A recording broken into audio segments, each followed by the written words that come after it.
Hey guys, welcome back for another video. Today I'm going to be showing you guys how to prune your tomatoes, okay?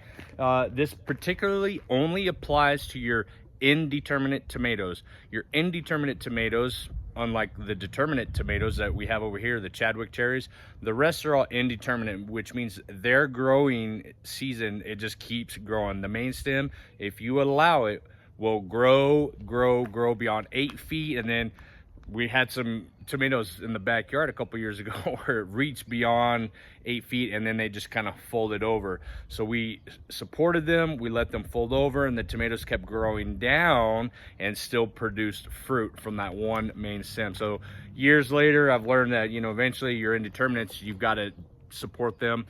This year, we're going to be utilizing that trellising. We're going to be utilizing the lean and drop method.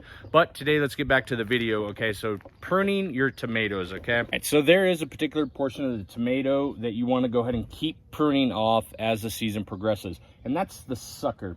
So in this particular tomato right here, you've got the main stalk, which is the thicker branch here, right down the center of it.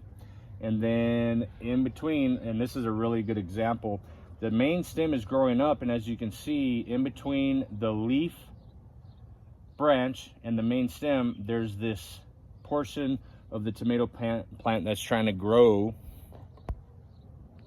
that's continuing to grow right here. That is what's called a sucker. You don't want that. You want to go ahead and get rid of that. Take your shears, your pruners, and go ahead and cut that sucker off. And you can do a couple things with this. You can actually turn this into a new tomato plant. The suckers will actually reproduce with those little white fibers there, the little hairs. They can actually produce a new tomato plant for you. That's option A. Option B, let it decompose and refertilize your soil.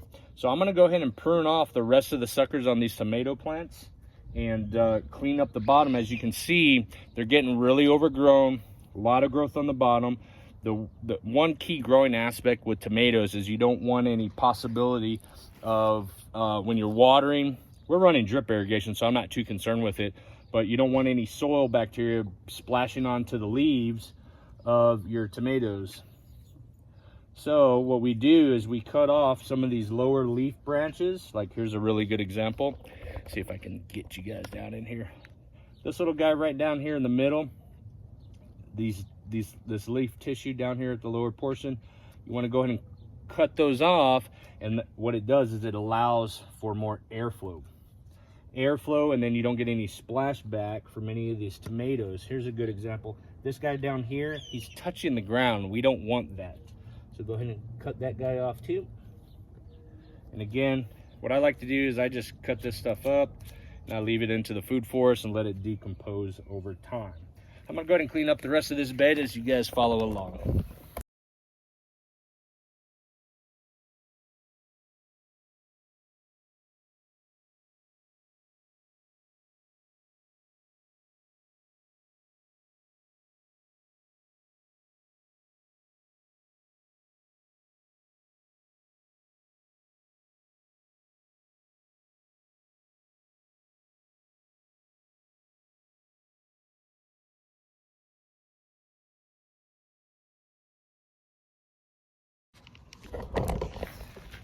All right, as you guys can see, such a difference.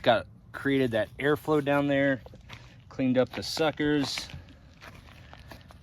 plenty of growing room. It looks so much cleaner, neater. And again, this material that you cut off, you can do chop and drop it, leave it on the compost, or add it to your compost bins.